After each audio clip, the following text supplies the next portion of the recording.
Hello, everybody. Welcome to That Hashtag Show. Today, we are here with Sandy King, the executive producer for John Carpenter's Suburban Screams.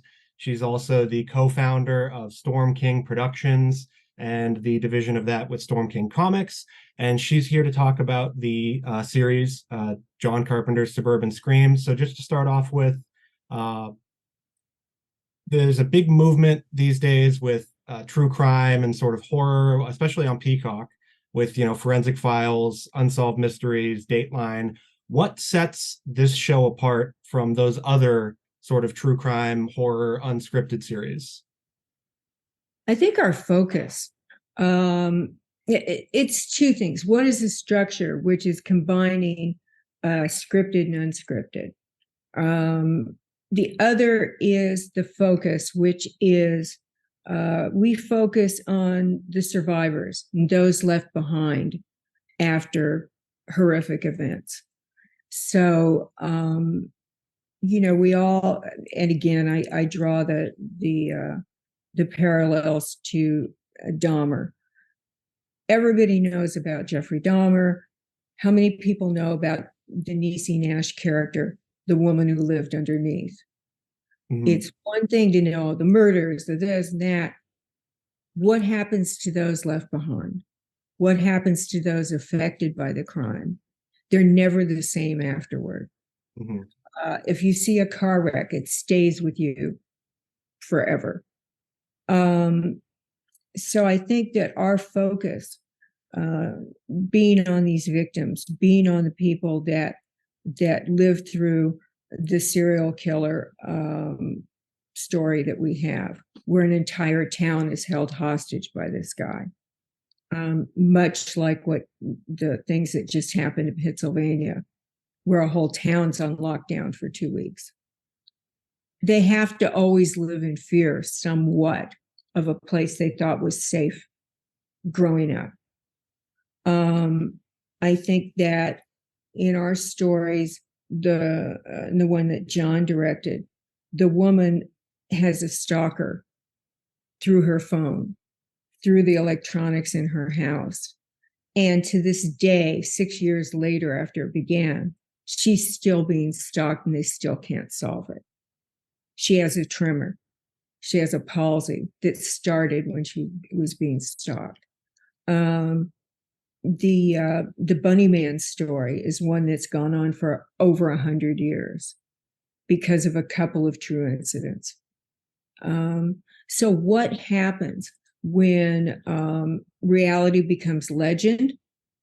What happens when a town is held hostage? What happens when a woman is stalked? What's left behind? And I think that's a great way to put it, because I know these days there's a lot of people that sort of criticize these types of shows for, you mentioned Dahmer, for glorifying the villains or the killers or the evil people of the story, and instead of not focusing on the actual victims, which this show, I saw the first episode, the fourth episode, and the sixth episode, and they definitely go through. You get the family stories and all of that. It's a very interesting take on the genre.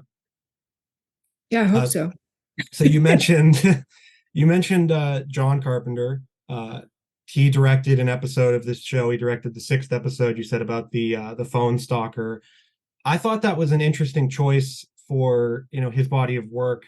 I don't know if you can go into this, but what was the choice behind him getting in the director's chair again here? It's been like 13 years or whatever since he's directed something. Do you have any insight into why choose this project over anything else? Because I know there's probably plenty of other options that you guys get presented over the years for him to do and for you to do as well. We just thought it was fun to try something new. It just seemed like we'd never tried anything reality based. Mm-hmm. Everything else that had been presented to us that had any kind of reality side to it seemed stupid and exploitative in a not very smart way. This seemed like a chance to do something we hadn't tried before, combined with something we were good at. Mm-hmm. And a way to merge mediums that we would either bring something to or fall on our faces, and that's always more exciting to us than the same thing over and over. And he really liked the iPhone story. One, because it was written by a writer we deal with in comics a lot, Amanda Dibert, and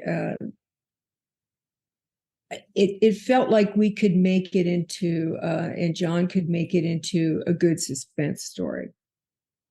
Definitely. But suspense that never has a resolution. So that was also interesting. I did notice that about the three stories as well, that only really one of them had any sort of finality to it, and even then it's still left open-ended with the case. I haven't seen the other three episodes, so I'm not sure if they do that or go through that, but maybe you can touch on just like, were you involved in picking these stories, or were they already sort of pre-planned out before you guys got involved? It was a combination. There were some, we had a slate presented to us, and we threw out some that were just too much like Haunted America, or that were too much. We didn't really want to go into too much of the supernatural, because if it's suburban stuff, you really wanted to keep to what we thought was more believable. I think that the things that we chose were things that people, I read an interesting statement that people's truth often becomes their fact. So the ones where people were really convinced that these things had happened to them and then lived that truth as fact the rest of their lives. So the case with the Ouija board, the case with how the Bunny Man grew from a couple of facts of incidents into a giant legend that scares people to this day. There were things there, that the kid with the haunted house next door. That one was largely because the image of a dentist gone mad next door with an axe, in the moonlight. I thought that's worth it just for the image. I can't wait to see that now. I'm gonna have to log on to Peacock right when these drop. That sounds awesome.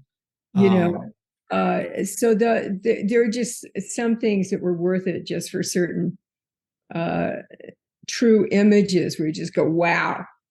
The Bunny Man is terrifying. Like, I was watching the episode, I rewatched it again because just some of the imagery that you guys that's on screen, and it's surprising because in John's episode, it doesn't really have the imagery that you would expect if you're watching the first two. The first two have more of the actual horror imagery with like the Bunny Man with an axe, or the sort of ghostly haunted girl that's in this guy's visions or whatever.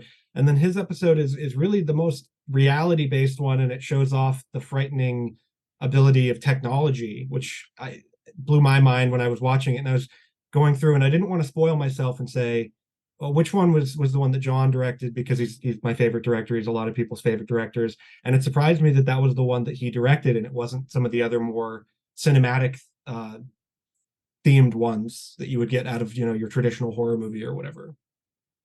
Yeah, no, that one's John's is more suspense and alienation, which is what fascinated him about it. And I think it came out really beautifully, because you're just, this woman descends into madness. Yes, 100%. So that's, becomes like repulsion. It was just more interesting to him. So just to we're running out of time here. Just to wrap it up, where do you see this series going? Are there other stories that you guys wanted to hit, or that could hit, maybe in a season 2 or whatever? Is there plans going forward? Hopefully. Depends how many people watch it. Hmm. Whether they get the numbers they want, Hmm. it's always the equation on streamers and stuff. So we'll see. Yeah, we'd love to do another season and Awesome.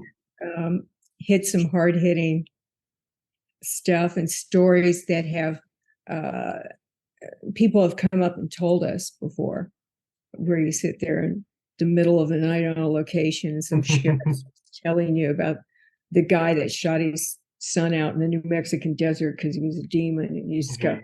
"Oh wow!"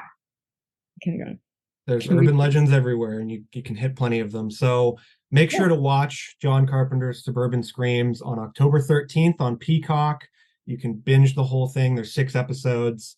It's a fantastic series. I really enjoyed it. And thank you to Sandy King for this interview and for joining us today. And thank you. And make sure to check out that hashtag show's YouTube for more on horror movies, video games, music, everything else you can think of under the sun. So thank you, Sandy, for the interview. Thank you.